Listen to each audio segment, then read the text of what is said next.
आइए प्रवचन की श्रृंखला में आप और हम सुनेंगे जिस गाथा का आज हमने संपुट किया है उस 21वीं गाथा का क्या भावार्थ विवेचन है। आइए आप और हम सभी सुनेंगे श्रमण संघ के आन बान शान हमारे युवाचार्य भगवंत पूज्य श्री महेंद्र श्री जी महाराज साहब से युवाचार्य भगवंत। चरम तीर्थंकर शासनपति श्रमण भगवान महावीर स्वामी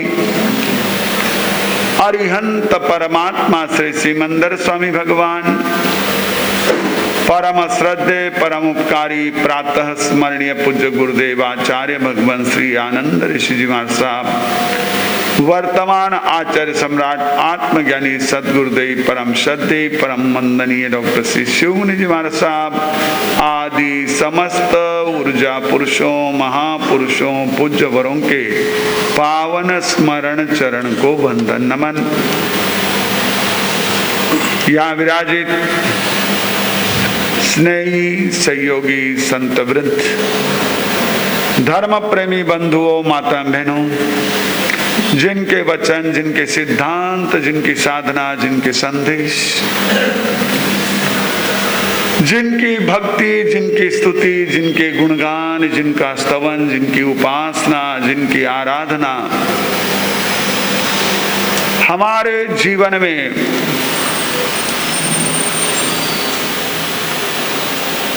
हर परिस्थिति को सन्मुख जाने की किसी भी प्रतिकूलताओं से न घबराने की ऐसी मंगलमय विधि एवं प्रेरणा प्रदान करते हैं।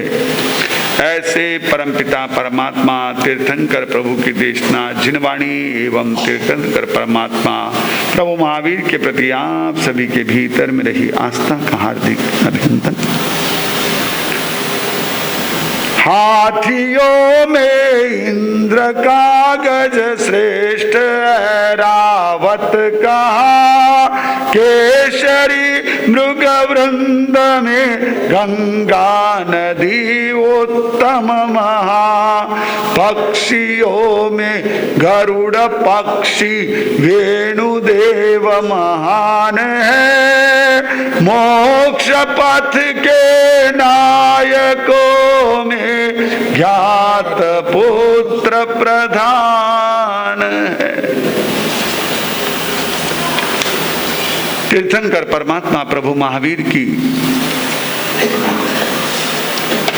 भक्ति वीर स्तुति के माध्यम से पुच्छी सुणम संपुट जाप साधना के माध्यम से आप और हम सभी यहां कर रहे हैं। प्रभु महावीर के गुणगान मात्र औपचारिकता नहीं है, नो फॉर्मेलिटीज ओनली, केवल औपचारिकता नहीं है। आजकल हमारा अभिवादन औपचारिकता में अधिक होता है। हम किसी को भी अभिवादन करते हैं, किसी को दो शब्द कहते हैं, किसी को एक हल्का सा स्माइल भी देते हैं तो हमारा क्या होता है, कहीं ना कहीं वो औपचारिक होता है। कैसे ठीक हुआ, औपचारिकता होती है। लेकिन परमात्मा का जो यहां पर स्तवन हुआ है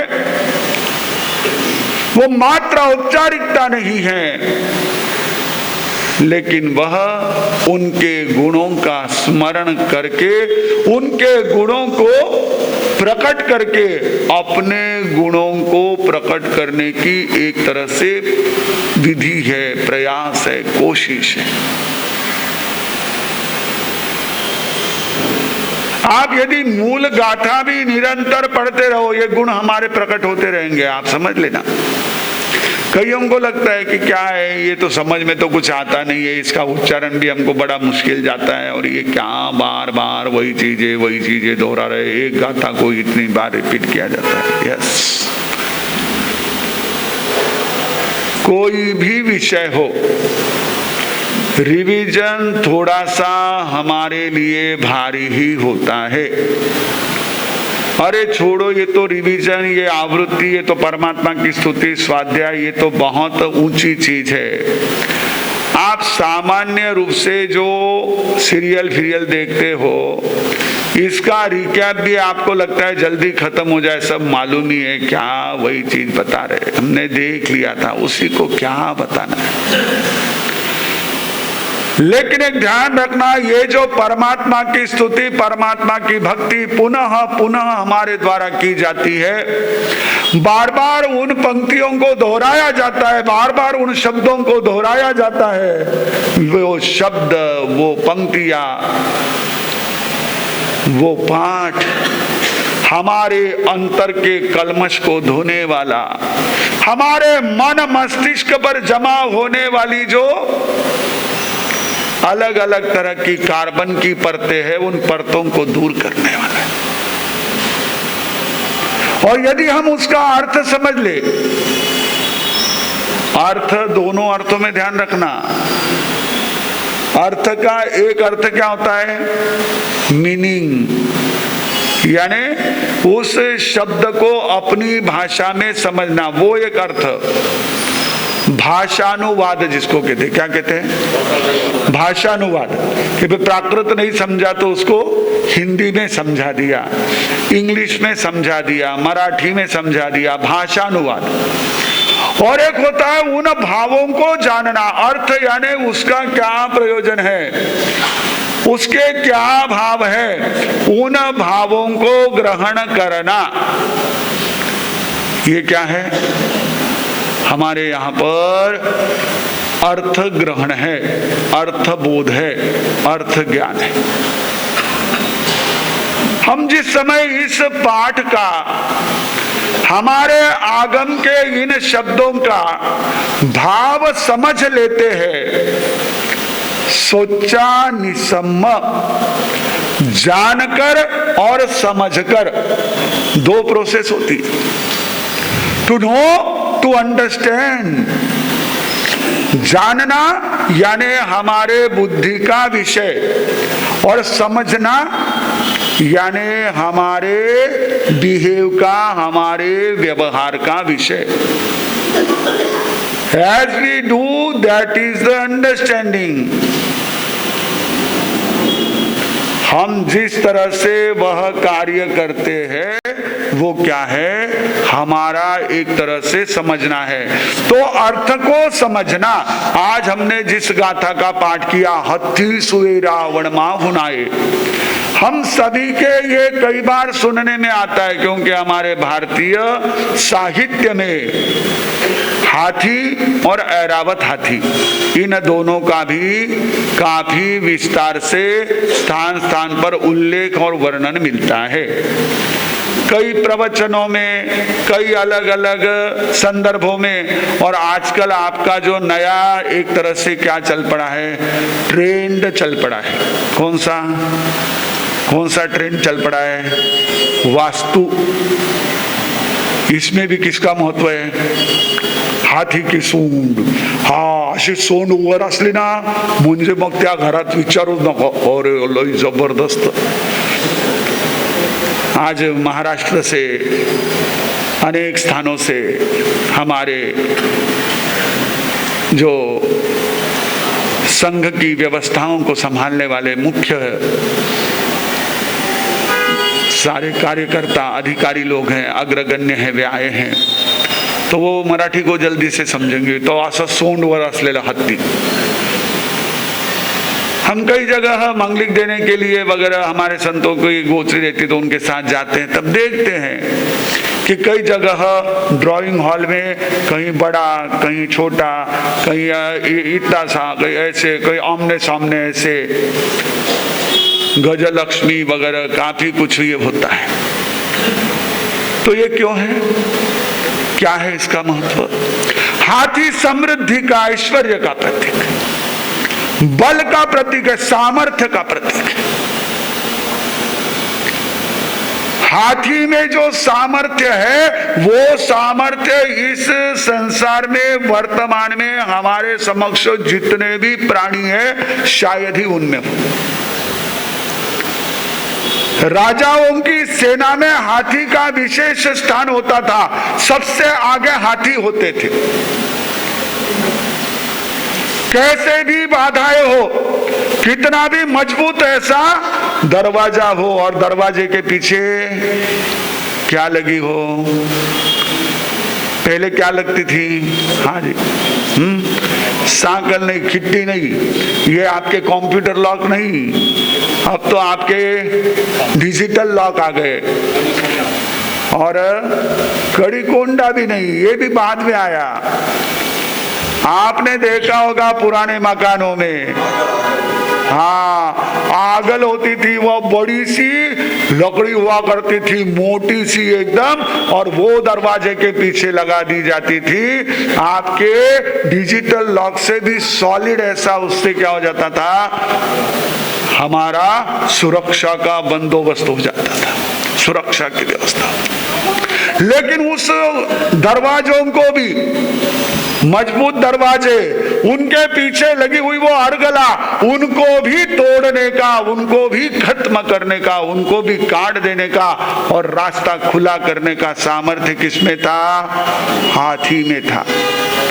इसलिए आप अगर देखोगे, पूना में शनिवार वाड़ा है, और जहां भी पुराने ऐसे प्राचीर होंगे, किले होंगे, आप देखोगे वहां पर दरवाजों के आगे ऐसे नुकीले लोहे के, हाँ, ऐसे गोल गोल आकार के, ऐसे पूरे दरवाजे के जितनी इसमें अलग अलग ये होती थी, सब जगह लगे होते थे, 50 एक दरवाजे पर लगे होते थे।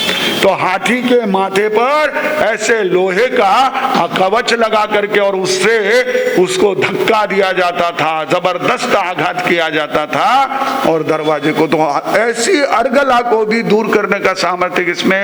हाथी में है। हमारे परमात्मा तीर्थंकर प्रभु महावीर ने अनादिकाल से जो कर्मों के बंधन में जकड़ी हुई हमारी आत्मा थी, उस आत्मा को मुक्त करने का, उस आत्मा के साक्षात्कार का, आत्मा तक पहुंचने का मार्ग प्रशस्त किया। इसलिए उनको ऐरावत हाथी की उपमा दी। हाथी समृद्धि का प्रतीक होता है। जैसे आपकी आजकल हाथी की तरह क्या हो गए, घोड़े की तरह टू व्हीलर हो गए, और हाथी की तरह क्या हो गई, हाँ, जोरदार एक एक ऐसी गाड़ियां, अद्भुत, अपने आप में कई विशेषताएं लिए हुए। ऐकावते नवलच, पहावते नवलच, वो चौपाई होते थे, ये चौपाई। तो हाथी जो है, अब आपके वो स्टेटस बने हुए, कौन सी गाड़ी से कौन उतर रहा है, उससे उसके क्या होते हैं, हाँ, स्टैंडर्ड ऑफ लाइफ आप लोग नापते हो, पैरामीटर हो गए। उस समय हाथी हुआ करते थे। अब इसके द्वारा हम जो है इन सारी चीजों को, ऐश्वर्य को, पहले जितने हाथी राजा के वहां होते थे उतना राजा समृद्ध माना जाता था, क्योंकि हाथी को रखना हर एक के बस की बात नहीं है। एक हाथी को एक दिन के लिए खाना खिलाओ, उतने में तो एक महीने तक 100 लोगों को सब्जी रोटी का खाना खिला सकते हो। लेकिन वो ऐश्वर्य का प्रतीक होता था। हाथी है तो बहुत समृद्धि है। हमारे परमात्मा उस आत्म वैभव से समृद्ध थे। हम उनका स्मरण करते हैं तो हमारा सामर्थ्य, हमारी समृद्धि प्रकट करने की हमारी जो एक तरह से आत्मशक्ति वो जागृत होती है।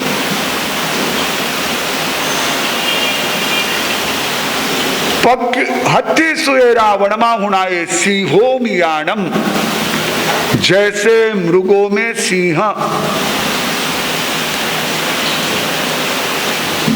मृग यानी सभी पशु, उन पशुओं में जैसे सिंह, हाथी जैसे बल का ऐश्वर्य का द्योतक है, वैसे सिंह किसका द्योतक है? सिंह अपनी लड़ाई अकेले ही लड़ता है, वो किसी को भी अपने साथ नहीं लेता है। परमात्मा प्रभु महावीर ने जो कर्मों के साथ युद्ध किया, अपने निकाचित कर्मों को दूर करने के लिए जो पुरुषार्थ किया, इंद्र भी आए, निवेदन किया प्रभु से, भगवान ये अनार्य, ये अज्ञानी नहीं समझते हैं आप किस साधना में आगे बढ़ रहे हैं, आपका लक्ष्य ध्येय इनको नहीं पता, ये अपनी छोटी छोटी सोच के कारण आपको कष्ट दे रहे हैं। मैं आपके सेवा में रहता हूं, इनके कष्टों से आपकी सुरक्षा करूंगा। प्रभु ने मना कर दिया, नहीं देवेंद्र, ये सारे चीजों के लिए तुम्हारे सहयोग की आवश्यकता नहीं है। क्यों? अरे सुन जी बड़ेला बांध्या करम तू ही भोग सी, अरे सुन जी बड़ेला बांध्या करम तू ही भोग सी। ये कोई कष्ट नहीं देते, मेरी स्वयं की जो कर्म की बंधी हुई ऐसी स्थिति है वो मुझे दुख दे रही है, उनको तो मुझे ही खत्म करना पड़ेगा। ये निमित्त है, इनको रोकोगे तो कर्मों के बंधनों को तोड़ूंगा कैसे? कर्म यदि दूर करने हैं अकेला, मैं अपने आप में इन सारी चीजों से जूझने के लिए समर्थ हूं। कितना आत्मबल, कितना आत्मविश्वास। हम अगर उस आत्मविश्वास को भी थोड़ा सा क्यों ना हो अपने जीवन में अपना ले, तो ये छोटी मोटी परिस्थितियां तो कहीं कभी रहेगी ही नहीं, हमको तोड़ नहीं सकती है, हमको परास्त नहीं कर सकती है। जब आज के कई युवाओं की ऐसी स्थितियां पढ़ने में आती है, सुनने में आती है, मन बड़ा दुखी होता है, अफसोस होता है कि हम तो उस परमात्मा के अनुयायी है जिन्होंने कितनी भी परिस्थितियां प्रतिकूल आई तो अपना आत्मविश्वास डगमगाने नहीं दिया। हम क्यों? क्योंकि हमने सुख बाहर ढूंढा और इसीलिए हमको दुख भी बाहर ही नजर आ रहा है। हमने वहीं पर सुख ढूंढा, जब वह हमको नहीं मिला हम दुखी हो गए। सेठ जी जा रहे थे, सेठानी जी पड़ोस में ही बैक सीट पर बैठे हुए थे, ड्राइवर गाड़ी चला रहा था, गाड़ी जानी पहचानी थी, मित्र ने गाड़ी को रोका, सेठ जी बैठे थे लेफ्ट साइड में, उनको देखा, उनको कहा क्या बात है सेठ जी, आज थोड़ा आप सुस्त नजर आ रहे हो, चेहरा थोड़ा सा आपका उदास नजर आ रहा है। हाँ, कहने लगे क्या कहूं, अभी मैं एक सौदा करके आया, मुझे उसमें 5 लाख का घाटा हो गया है। 5 लाख का घाटा हो गया, हो बहुत बड़ी एक तरह से ये तकलीफ वाली बात हो गई। आपको महीने भर पहले सोना खरीदना था, पिछले गुरु पुष्य को नहीं खरीदा, इस समय खरीदने के लिए गए और वो 10,000 बढ़ गया तो मन में अफसोस होने लगा, लारा टाइम नहीं लो तो सो खो रहे हो, तो कैसे दुख है आपके। तो सेठ जी को 5 लाख के घाटे का दुख। सेठानी जी अपनी सामान्य रूप से बैठी हुई अपने काम में मग्न थी। उसने कहा भाभी जी प्रणाम, क्या बात है, सेठ जी को इतना घाटा हुआ और आपके तो कोई चेहरे पर शिकन तक नहीं है, आपको उसका अफसोस नहीं हुआ? अरे बोले तुम्हारे मित्र, तुम्हारे भाई साहब का ये ऐसे ही चलते रहता है। बोले क्यों, क्या हुआ? बोले हुआ कुछ नहीं, इनको 10 लाख का मुनाफा होना था तो 5 लाख ही मुनाफा हुआ है, इनको दुख वो जो 5 लाख नहीं मिले उसका है, मिले उसका सुख नहीं है। ऐसे ही दुख है आप लोगों का। बाहर में आपने सुख ढूंढा, मुझे इतना मिलेगा और वो नहीं मिला। तो देखो आज सुबह पेपर में मैं हितेंद्र सिंह जी को बता रहा था, पढ़ो क्या लिखा है, स्टोर के सामने मारामारी हो रही, मुझे नहीं मिला तुझे मिला है। इसी में हम अपने जीवन को अपने हाथों से निराशा में, हताशा में, दुख में, डिप्रेशन में, स्ट्रेस में ले जा रहे थे। Don't search outside. हाँ, वहां आप पुरुषार्थ करो, वहां जो आपके साथ आपको उपलब्ध हो सकता है लो, लेकिन उसी पर अपने सुख दुख का पैरामीटर मत लगाओ। मिल गया तो खूब अच्छी बात है, हमारे गोचरी की तरह जीवन में रहो। गोचरी के लिए गए, अनुकूल गोचरी मिली तो भी ठीक है, नहीं मिली कोई बात नहीं, अच्छा है। थोड़ा सा है ना, आज सेट हो जाएगा। बहुत ज्यादा कल स्पाइसी ऑयली खाने में आ गया था, अच्छा है आज ठीक हो गया। वैसे ही सोचो, लाइफ में हमेशा सुखी रहोगे। परमात्मा कैसे सिंह के समान, बाकी पशु छोटी छोटी बातों में एक तरह से घबरा जाते थे, डर जाते थे, दौड़ धूप करते थे। शेर तो अपनी चाल से चलता और अकेला अपनी शिकार हो या अपना कार्य हो करता है। वैसे परमात्मा प्रभु महावीर, उन्होंने उस कर्म युद्ध को जीतने के लिए अपने सामर्थ्य का पूर्ण उपयोग किया। सलिलान गंगा, जैसे नदियों में गंगा नदी एक छोटी सी पतली सी धार के रूप में निकलती है। गंगोत्री को देखना कभी, पहाड़ों से जब निकलती है तो एक पतली धार के रूप में निकलती है, और जब वह समुद्र के पास पहुंचती है तो बहुत बड़ा विशाल रूप उसका रहता है। प्रयागराज में इतनी विशाल रूप धारण कर लेती है वो गंगा। हजारों लाखों लोगों को, और इस समय तो रिकॉर्ड हुआ है कुंभ मेले में, नंबर्स आए थे। अब वो नंबर रियल है फेक है आप उनको पूछो, मैं क्यों कहूं, क्योंकि वहां दोनों प्रकार के लोग बैठे, नंबर को कहने वाले भी, नंबर को मना करने वाले भी, उनको आप पूछ लो। लेकिन करोड़ों में डुबकी लगाई, किसमें? गंगा में डुबकी लगाई। इतनी सी पतली सी धार से निकली हुई वो गंगा, लेकिन अपना प्रवाह सबको अपने में समा कर लेती चली। प्रभु महावीर ऐसे ही, उनका वह सिद्धांत अनेकांत का, सबको अपने में समावेश करने वाला। छोटा सा लगता है अनेकांत, इतना सा शब्द, लेकिन उसमें संसार के सारे दर्शनों का समावेश हो गया, सारे मतों का समावेश हो गया। एक बार यदि कोई अनेकांत को, स्याद्वाद को समझ ले, उसके जीवन की सारी जितनी भी एक तरह से शिकायतें, वो शिकायतें खत्म हो जाएगी, कोई शिकायत ही नहीं रहेगी। हमारे गुरुओं ने, हमारे महापुरुषों ने श्रमण संघ इसीलिए बनाया। ये भी एक क्या है? अनेकांत का रूप है। सभी की अपनी अपनी जो भी व्यवस्था है, उन व्यवस्थाओं को मिनिमम लेवल पर एक साथ मिलकर के, बिना किसी को एक दूसरे को विरोध किए आगे बढ़ना, ये श्रमण संघ की मूल संकल्पना। अनेकांत की भी यही संकल्पना है, साधवाद की यही संकल्पना है। आचार्यों ने हमारे दर्शन ग्रंथों में कहा, परस्पर अविरोधी। ऐसे मतों को एकत्रित करके उसको समक्ष रखना, यह अनेकांत है।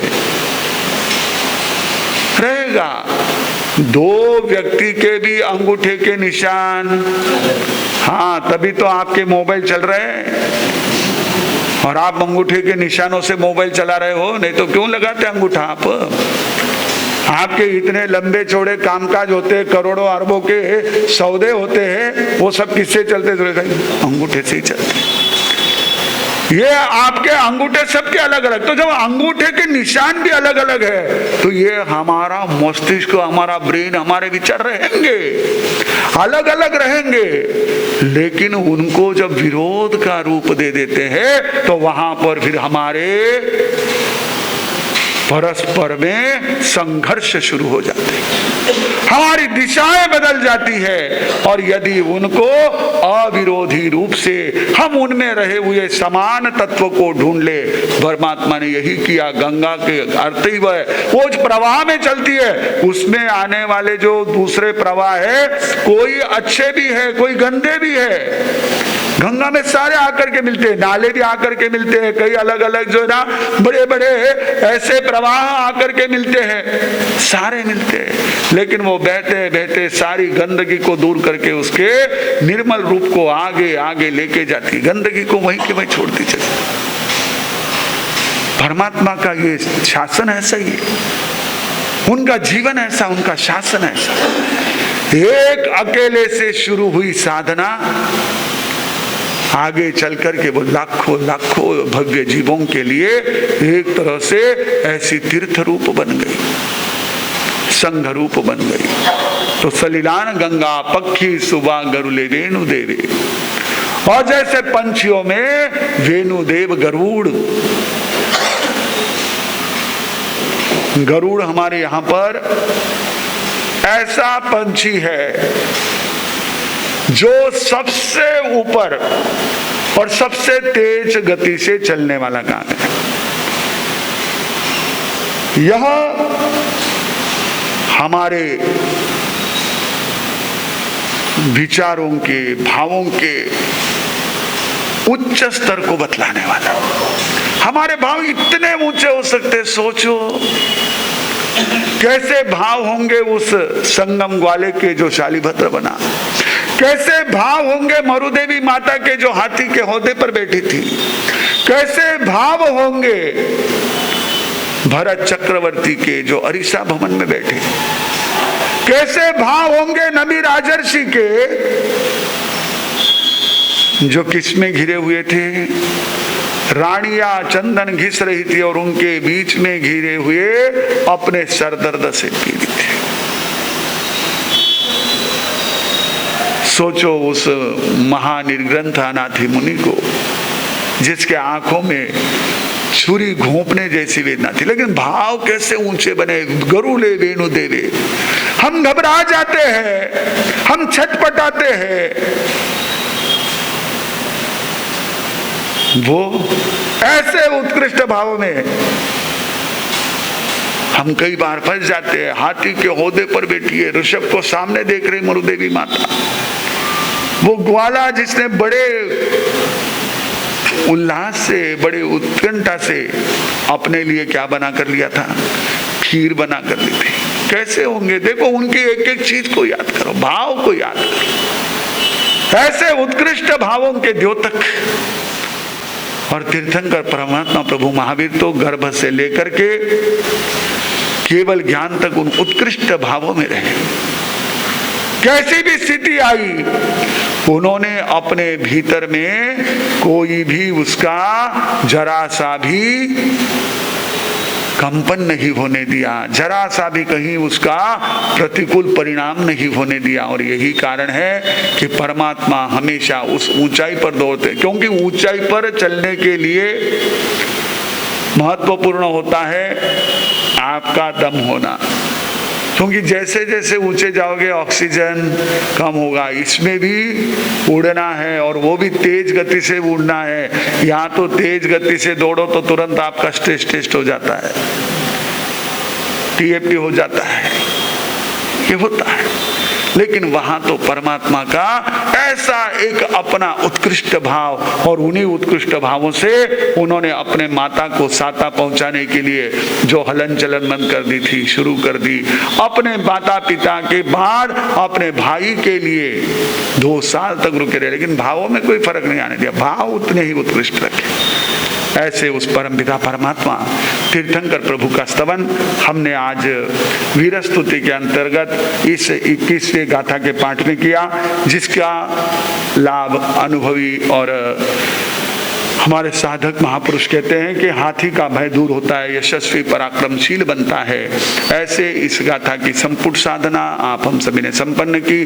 परमात्मा की भक्ति आप और हम सभी के समृद्धि, सामर्थ्य और मनोबल को बढ़ाने वाली, हमारे भावों को उत्कृष्ट रखने वाली बनेगी मंगल भावों के साथ। शूरवीरों में यशस्वी वासुदेव पार है, अखिल पुष्पों में कमल अरविंद गंधागार है, क्षत्रियों में चक्रवर्ती सार्वभौम प्रधान है, विश्व के ऋषि वृंद में भी वर्धमान महान है। परमात्मा की भक्ति, परमात्मा का स्तवन, परमात्मा की स्तुति हम यहाँ पर इस पुच्छेश्वरम संपूर्जा के माध्यम से कर रहे हैं। हम भाग्यशाली है कि हमें परम पिता परमात्मा तीर्थंकर प्रभु महावीर का शासन मिला है। कल यहां पनवेल में हमने एक सुंदर ऐसा दृश्य देखा कि महाराष्ट्र के दूर दराज स्थानों से, पनवेल के आसपास के और मुंबई महानगर के भी अनेक संघ के पदाधिकारी उपस्थित हुए और सभी ने हमारे जिन शासन को और अधिक उसकी गरिमा को सुरक्षित रखने के लिए कुछ ठोस चिंतन किया। बहुत प्रसन्नता, बहुत लोग आए, लेकिन इतने लोग आने के बावजूद भी पनवेल वालों ने उतनी ही आस्था, उतने ही आत्मीयता से सभी की खूब साधारणिक भक्ति का लाभ लिया। हमें ये परमात्मा का शासन मिला है, हम भाग्यशाली है, तो परमात्मा की भक्ति करने का अवसर जिसे मिलता है वो महान भाग्यशाली, और वह भी इस वीरत्व के माध्यम से। अद्भुत है ये अध्ययन, बहुत इसके अंदर ऊर्जा भरी हुई।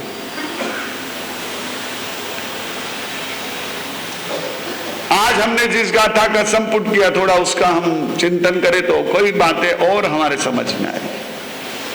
एक एक गाथा, एक एक पद, एक एक अक्षर, शब्द बहुत ही महत्वपूर्ण है। जो है सुनाए जह बीस सेने, जैसे योद्धाओं में विश्वसेन प्रसिद्ध है, प्रख्यात है, ज्ञात है, उदाहरण के रूप में जिनको प्रस्तुत किया जाता है।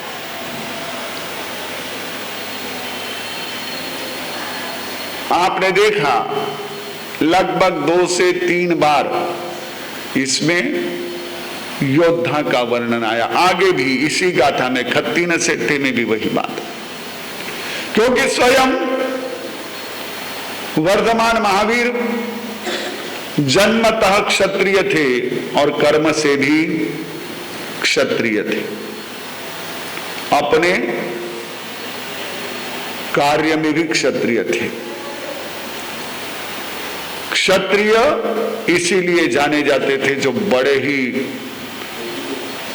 जुझारू होते थे, जुझारू। योद्धा केवल लड़ने वाला नहीं होता है, लड़ने वाला तो झगड़ालू भी होता है। झगड़ालू जो है ना, वह अपने अहंकार के लिए लड़ता है।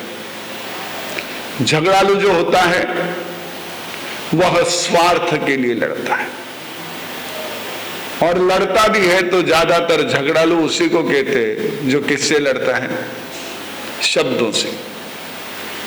उसके शब्द तीर की तरह चलते हैं।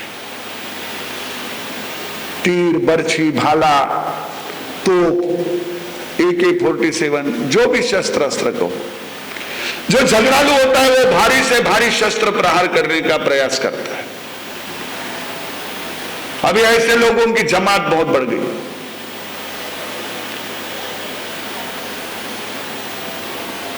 चाहे देश हो चाहे विदेश हो, चाहे गांव हो चाहे शहर हो, चाहे समाज के क्षेत्र में हो चाहे राजनीति में हो, झगड़ालू बहुत बढ़ गए। बातों के इतने प्रचंड ऐसे सब में होड़ लगी हुई है कि ज्यादा से ज्यादा भयंकर ऐसे शब्दों का छेद देने वाले, समाज को तोड़ने वाले, व्यक्ति के हृदय को छिन्न भिन्न करने वाले और जो समाचार पहुंचाने वाले एंकर है उनके लिए मसाला देने वाले, ऐसे शब्दों का प्रयोग करने की होड़ लगी हुई है। वो झगड़ालू जो हर जगह अपने स्वार्थ और अहंकार के कारण समाज मानस को दूषित करते रहते हैं, गंदा बनाते रहते हैं। लेकिन परमात्मा तो योद्धा थे, जुझारू, उनके अंदर वो जुनून, जैसे विश्वसेन, विश्वसेन का अर्थ होता है जिसने सारी सेना को अपने अधीन किया हुआ है, सारी सेना जिसके साथ है, हर प्रकार का सैन्य जिसके साथ है, बहुत बड़ा बल उसके पास है। इतना बल है कि अपरिहय बले, उनके बल को कोई भी प्रतिकार नहीं कर सकता है, उनके सामर्थ्य का कोई सामना नहीं कर सकता है। वासुदेव जैसे होते हैं, वासुदेव ऐसे तेजस्वी होते हैं कि उस समय का सबसे बड़ा योद्धा भी उनसे हार जाता है। ये हमारे आगमों में, हमारे कथानकों में वासुदेव का जहां वर्णन आता है वहां ये विशेष ही बताया है कि वासुदेव कौन है, ये कैसे पता चले। तो उस समय का सबसे दुर्दांत, सबसे क्रूर ऐसा सामर्थ्यशाली जो शासक होगा, उस शासक को जो खत्म कर दे, उस शासन को जो खत्म कर दे, वह वासुदेव। अत्याचार करने वाले ऐसे, क्योंकि देखो सामर्थ्य का उपयोग दोनों तरह से होता है, शक्ति का उपयोग दोनों तरह से होता है। शक्ति का उपयोग सत्य की रक्षा के लिए भी होता है और शक्ति का उपयोग अपने आप को थोपने के लिए भी होता है। तो जो अत्याचार करने वाला ऐसा सामर्थ्यशाली, उस जमाने का, उस युग का जो भी ऐसा शासक हो, उस शासक को खत्म करने वाला, नष्ट करने वाला ऐसा वासुदेव का व्यक्तित्व होता है, क्योंकि उनके पास सामर्थ्य अद्भुत होता है। जैसे कृष्ण ने जरासंध का, रावण ने, लक्ष्मण ने रावण का, हमारे आगमों में वासुदेव लक्ष्मण है, तो अप्रतिहत बल वाले। तो जैसे वासुदेव वैसे प्रभु महावीर, कितने कर्म उदय में आए, निमित्त कोई भी हो, उनके कर्म उदय में आ रहे थे। चाहे कान में कील ठोकने वाले के समय में हो, चाहे वह अनार्य देशों में हो, कर्म उदय में आते थे। चाहे शूल पाणी ने उनको कष्ट, उस समय में भी आशाता का उदय हुआ तो उन्होंने अपने पूर्व जन्म के कर्म कितने भी आए, वो परास्त नहीं हुए। हम तो घबरा जाते हैं, थोड़ा सा कर्म उदय में आए तो हम इधर उधर झांकने लग जाते हैं कि कोई तो मुझे ऐसे समय में दिलासा देने वाला मिले, आश्वासन देने वाला मिले। टूट जाते हैं हम, हिम्मत हार जाते हैं। प्रभु थे, हिम्मत हारे नहीं। 12.5 साल तक छोटा सा समय नहीं था जी,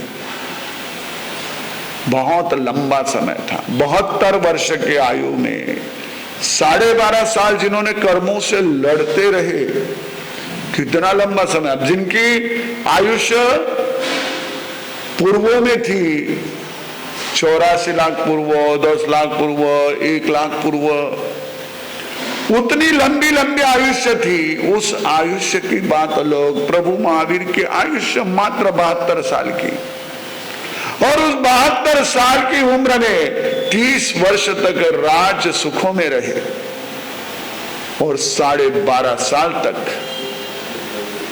कर्मों से जूझते रहे। जो अपने कर्मों से लड़ता है वो वास्तव में योद्धा है। जो अपने अंदर रहे उपादान को दूर करने के, आज सुबह ही पड़ा, हमारे रंजीत जी आए तब बोले हमारे सभी मेवाड़ वालों के वहां वही वर्तमान पत्र आता है, उसमें हेडिंग थी कि हमारे देश का सबसे बड़ा दुश्मन कौन है। कौन है हमारे देश का सबसे बड़ा दुश्मन कौन है? पढ़ा, हेडिंग पढ़ी आज की? नहीं पढ़ी। कौन है? चाइना, रशिया, अमेरिका, ब्राजील, दोनों हेडलाइन है। एक तरफ H-1B वीजा के लिए $1 लाख की फीस बनाई गई, वह भी हेडलाइन है, और एक तरफ मोदी जी की भी बात की हेडलाइन है कि हमारे देश का सबसे बड़ा दुश्मन परावलंबिता है, दूसरा कोई नहीं है। हम जब तक दूसरे को ताकते रहेंगे तब तक हमारे ऊपर कोई ना कोई किसी ना किसी तरह से यह जबरदस्तियां होती रही। वैसे प्रभु महावीर ने वही किया। वो जानते थे मैं बाहर क्यों किससे लड़ूं, मेरे अंदर जो उपादान पड़ा है उसको दूर कर दूं। हम भी जीवन में अगर इस बात को, इस सूत्र को समझ लेना, बहुत सी समस्याओं का समाधान आ जाएगा। हम सोचते नहीं इसने मुझे इस तरह से डोमिनेट किया, नहीं, कहीं ना कहीं मैं कमजोर पड़ा इसीलिए डोमिनेट हुआ, अदरवाइज संभव ही नहीं। कौन मुझे क्या करेगा? Who can do what is? कुछ नहीं कर सकता कोई। हमने जन्म ले लिया, कई समस्याएं हमारे माँ के सामने आई थी गर्भ में जब हम थे तब। हर एक के बारे में माँ को पूछ लो, बेटा जरा घनी तकलीफ रही, अब आजकल तो बढ़ गई तकलीफें प्रेगनेंसी में, लेकिन पहले भी गर्भ है, वहां से भी हम बाहर आ गए, जन्म ले लिया। अब ये बाकी बातें क्या बड़ी है? उस समय तो हम कुछ नहीं कर सकते थे, हमको अंदर से आटो ने ढकला, बाहर से खींचा गया, तब हम पैदा हुए। यहां तो हम हर दृष्टि से, मानसिक, बौद्धिक, शारीरिक, हर दृष्टि से सक्षम है। हम अपने अंदर जो कमजोरी है उन कमजोरियों को समझे। यदि कहीं कोई तकलीफ आई है तो कहीं ना कहीं मैं कारण हूं। मुझे बुखार आया, वायरल है, हर जगह सांस चल रही बराबर है, लेकिन मैंने कुछ ना कुछ ऐसा किया जिस कारण से मुझे बुखार आया। हमने ये समझना है। We have to know this. परमात्मा ने वही किया और इसीलिए वो विजेता थे, कॉन्करर, विनर। जो है सुनाए जावी ससेने पुप्पे सुबाजा अरविंदमा, जैसे फूलों में अरविंद। अरविंद यानी कौन सा फूल? कौन सा फूल है अरविंद? है कौन सा फूल? लोटस। क्योंकि बच्चों को क्या कमल समझे, उनको कमल कहो तो वो बोलेगा नहीं मेरे स्कूल में कोई बच्चा नहीं है नाम का। लोटस जैसे फूलों में कमल, कोई विशेषता है कमल की, उसमें तो इतनी, अरविंद इस शब्द में इतनी विशेषता है। आप क्या कहते हो? ने गुरुदेवरा मुखारविंद सु मंगलिक सुनोड़िए। आप कहते हो गुरुदेव के चरणारविंद में हमारा प्रणाम हो। करारविंद को जोड़ करके, कर कमल जोड़ करके चरण कमल में बंधन है, और इसके कारण हम हृदय कमल को समर्पित कर रहे हैं। ये कमल का विशेष, कोई विशेषता है। उस कमल की खुशबू ऐसी कि भंवरे उसके आसपास मंडराते। कमल ऐसा उगता कीचड़ में है, बढ़ता पानी में है, लेकिन रहता सदा इन दोनों से ऊपर। ये विशेषता है कमल की। और परमात्मा ऐसे ही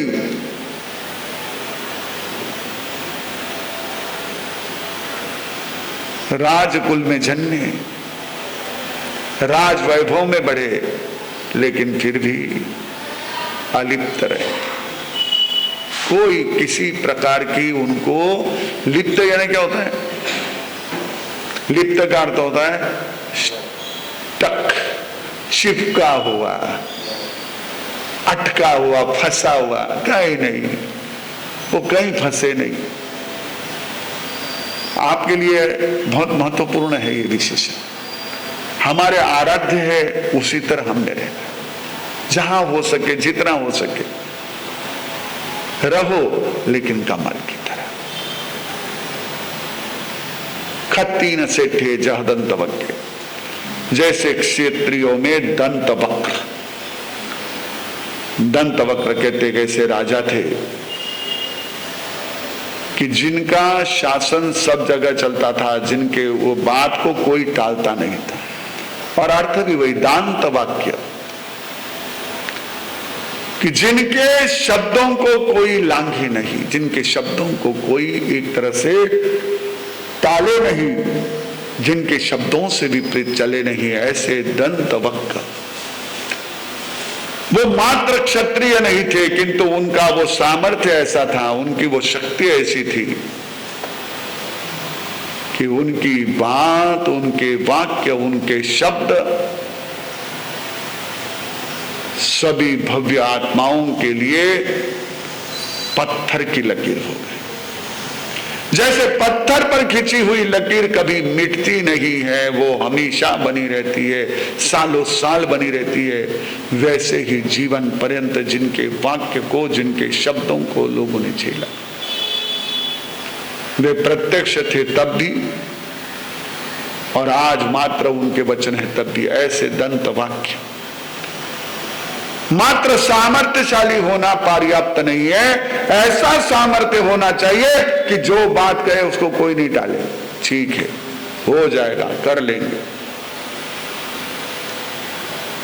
और इसलिए इसी न सेठे तहवत धमाने, सभी ऋषियों में, मुनियों में श्रेष्ठ ऐसे वर्धमान थे। क्योंकि ऋषि मुनि वो जो समस्त संसार के लिए एक आदर्श होते हैं, सभी के लिए, जिनका आचरण, जिनका जीवन, दो बातें कह रहा हूं, ध्यान रखना। आचरण और जीवन दोनों दो चीजें हैं। जीवन में आचरण आता है, आचरण में जीवन नहीं आता है। कई बार धार्मिक लोगों का आचरण दोहरा होता है, जीवन दोहरा होता है। यहां आचरण कुछ होता है, वहां आचरण कुछ और होता है। लेकिन जिनका आचरण और जीवन एक प्रकार से सभी के लिए आदर्श होता है, पूज्य होता है, ऐसे ऋषि मुनियों में श्रेष्ठ वर्धमान थे हर तरह से, जिन्होंने अपने आप को तपाया, तब से भी तपाया, परिचय आए उसमें भी तपाया, और अपने लक्ष्य को पा लिया, हासिल कर लिया। क्योंकि फोटो उसी की छपती जो मेरिट में आता है। एग्जाम देते हैं उन सब की फोटो नहीं छपती है, जो टॉपर होता है उसकी ही क्या होती है, फोटो छपती है। वैसे ही तपस्वियों में श्रेष्ठ वर्तमान थे। अभी इस गाथा में एक छोटा सा उसमें देखिए, मैंने कहा ना, इस गाथा का एक एक शब्द अपने आप में अद्भुत है। ऐसे अभी हम लोग जब स्वाध्याय कर रहे थे, चिंतन चला, चारों पद में तीर्थंकर परमात्मा के चार अतिशय का वर्णन है। चार अतिशय पहले सुन लो कौन से होते। ज्ञानातिशय, सर्वश्रेष्ठ ज्ञान। दूसरा वचनातिशय, जिनके वचन अद्भुत ऐसे सामर्थ्य से और सत्य को प्रतिपादन करने वाले। पूजातिशय, जिनकी पूज्यता सबसे अधिक होती है। और अपायापगम यानी जिन्होंने अपाय को, दोषों को दूर कर दिया है।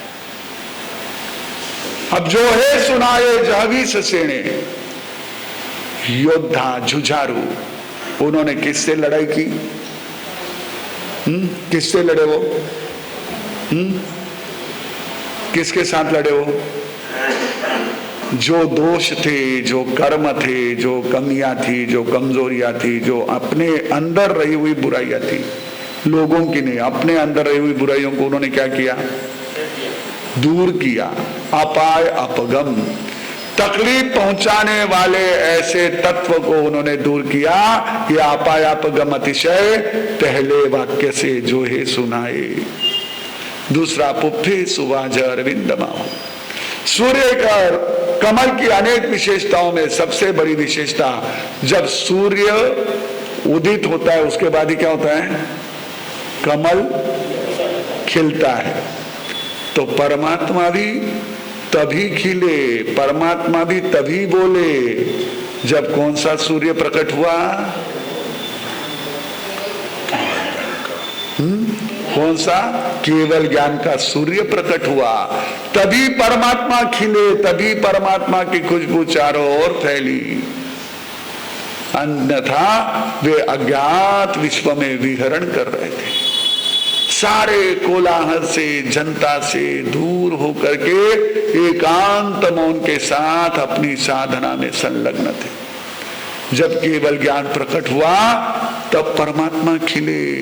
ये क्या है? ज्ञान अतिशय। अरविंद यानी ये सूर्य प्रकाश का, केवल ज्ञान के प्रकाश का द्योतक, इससे ज्ञान अतिशय। केवल ज्ञान क्यों कहते हैं? वो आज के न्यूक्लियर फैमिली की तरह साधना के बाद आने वाला इकलौता है। उसके पहले 4-4 जने रहते हैं। जब तक केवल ज्ञान प्रकट नहीं होता है तब तक व्यक्ति को 2, 3, 4 ज्ञान हो सकते हैं, लेकिन केवल ज्ञान आए तो अकेला रहता है, बाकी सारे विलीन हो जाते हैं, बाकी सारे गायब। अकेला ज्ञान, ओनली ओमनी नॉलेज, केवल ज्ञान, पूर्ण ज्ञान। तो वह अरविंद केवल ज्ञान का द्योतक, ज्ञानातिशय।